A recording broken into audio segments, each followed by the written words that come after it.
Ladies and gentlemen, Easy Aces.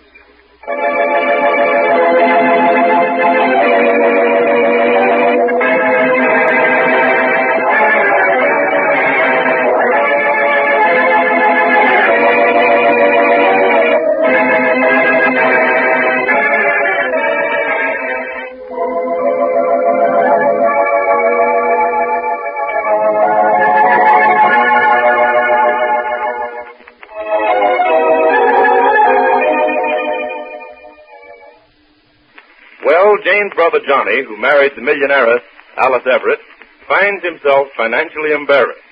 There's no money forthcoming. They think he ought to go to work at one of the many Everett enterprises. It has terribly upset Johnny's plans for a life of ease. This episode takes place after dinner and is in alternate scenes between the Aces' bungalow and the Everett mansion. But first to the Aces, where we find Jane and Mr. Ace. Listen. Well, where is he? If he fails to show up here tonight, I'm going over to that Everett home and give him a piece of my mind in tone so loud. Dear, please. I've had about enough of his big ideas. Everybody works, but it's not good enough for him. Ah, dear, I wish you wouldn't start I'm hollering. not going to holler. I've got a 10-minute talk with slides I'm going to give that boy. Why, it's a disgrace. He marries a girl, and what a girl. What a chance to make something of himself. And what does he do? He goes right back to where he was when he was lying around here, sponging off of us. Well, this is a showdown. I can't get over it. Old man Everett wants to take him into the business somewhere, and he ought to be tickled to death. Oh, if Mr. Everett wasn't such a tightrope, he'd give him some money. Listen, Jane, Mr. Everett is one of the most respected citizens in this town. He started from nothing and built up an empire of business. He could afford to let Johnny lie around and take life easy and go on being his son-in-law, but he wants to make something of him. He wants to have somebody to leave his big business to when he's gone. He's an old man. He doesn't know how much longer he can go on being active. Well, Johnny says... I don't care what Johnny says. He's not saying anything tonight. I'm doing the same. The old man gives him a trip around the world for a wedding gift. That was silly right there. Johnny should have gone right to work. He could have had a lot of sugar by now. Sugar? Yes, he ought to be salting it away. Salt? Well, dear, why don't you make up your mind with me? Well, there he is. Well, I'll let him in. Now, please be friendly. After all, I'll be friendly, all right. Oh, dear, I know something's going to happen. Yes, just a minute, Johnny. Well, thought you'd gone out. Hello, Johnny. Hi, what's up? What? Why the message for me to come over? You sounded like it was urgent. I sent the message. Oh, hello, old boy. Hiya. I'm fine. That's good. Well, what's on your mind? What's wrong? You have no idea, have you? No, what are you talking about? Well, he saw the Just a bills minute, that Jane. came. I know how to handle this. Oh, I think I see what it's all about now. Kind of got peeved that you'd fancy me enough for a couple of suits and some odds and ends. Advanced you, huh? Sure, that's all it is.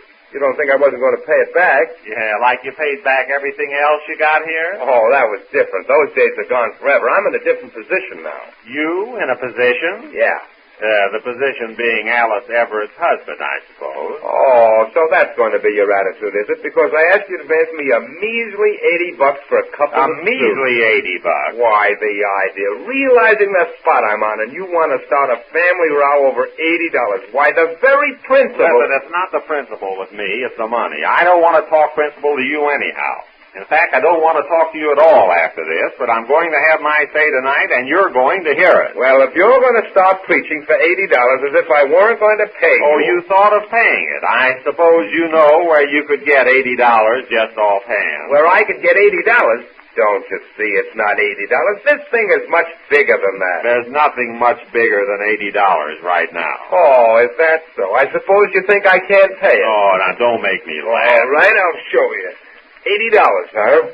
Johnny, where did you get all that money? Or what money? Look at the way she stares at $100. That's because you don't think in terms of big money.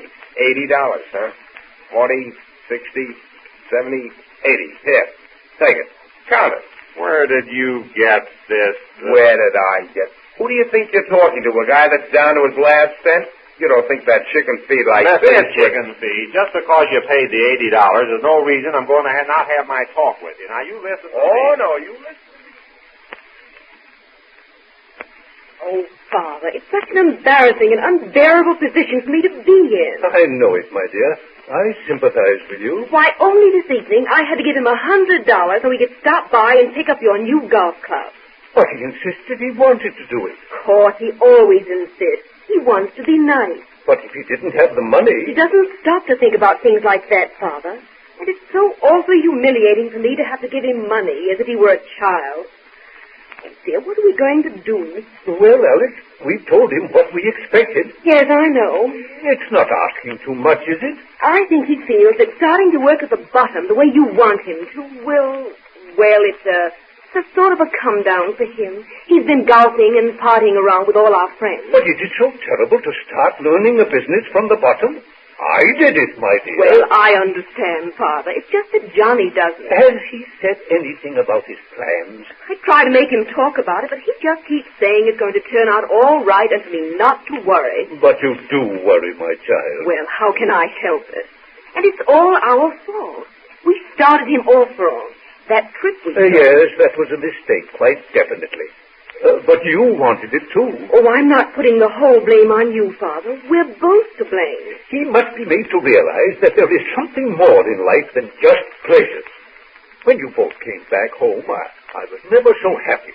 I could see you were very much in love. Oh, I am, Father. Oh, of course you are. Then I waited. I thought perhaps he would come to me and have a heart-to-heart talk. Man to man, tell me that he realizes the position he's in and that he wants to come into the business somewhere. It would never occur to him. Yes, I realized that after a week or two. And then after this highly unfortunate complication with his valet, I felt I had to say something and to say it sternly. I did. I tried to be as fatherly as I could. I know you did, and I love you for it. And he hasn't said anything to you at all? About working? I told you. He keeps saying that things will turn out all right, not to worry. But things are not all right. Not as long as I have to hand him money. Have you given him money often? Oh, no. This is the first time. Well, how does he manage? Wasn't that a new suit he was wearing this evening?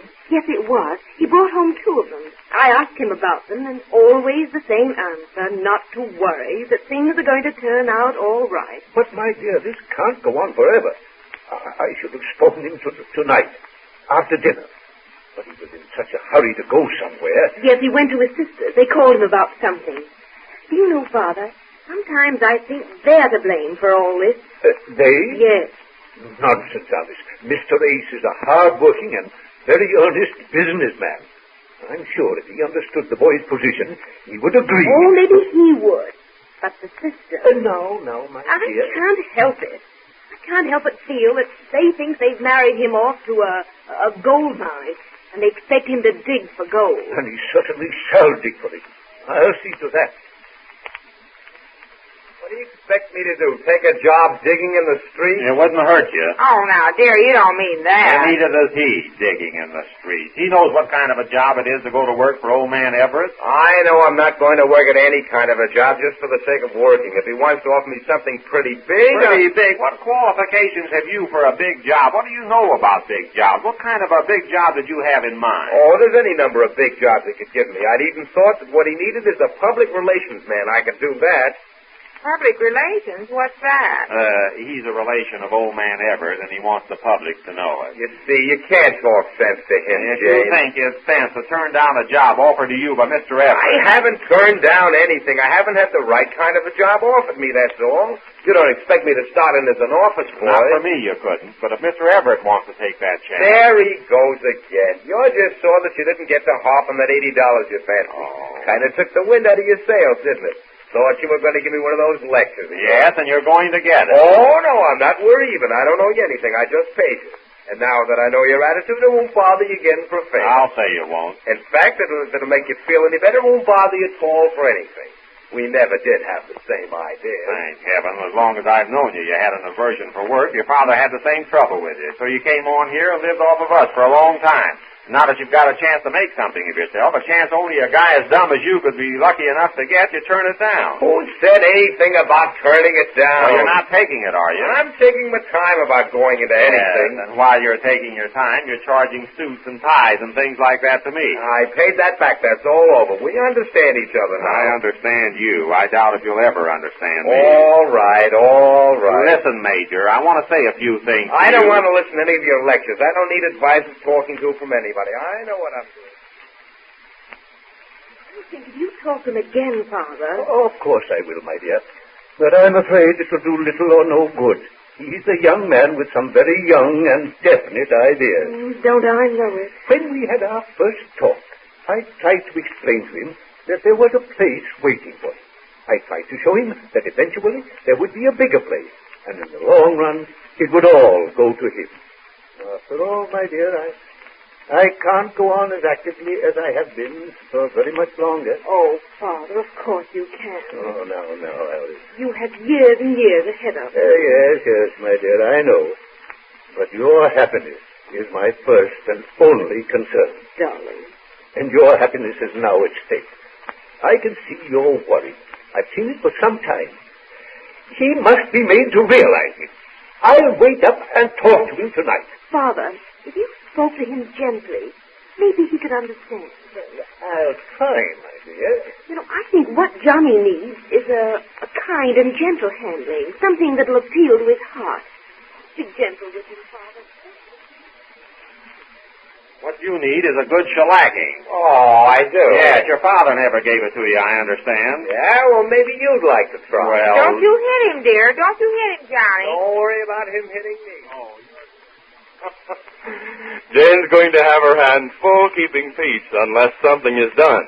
But something is done, as we learn when next we meet the Easy Aces.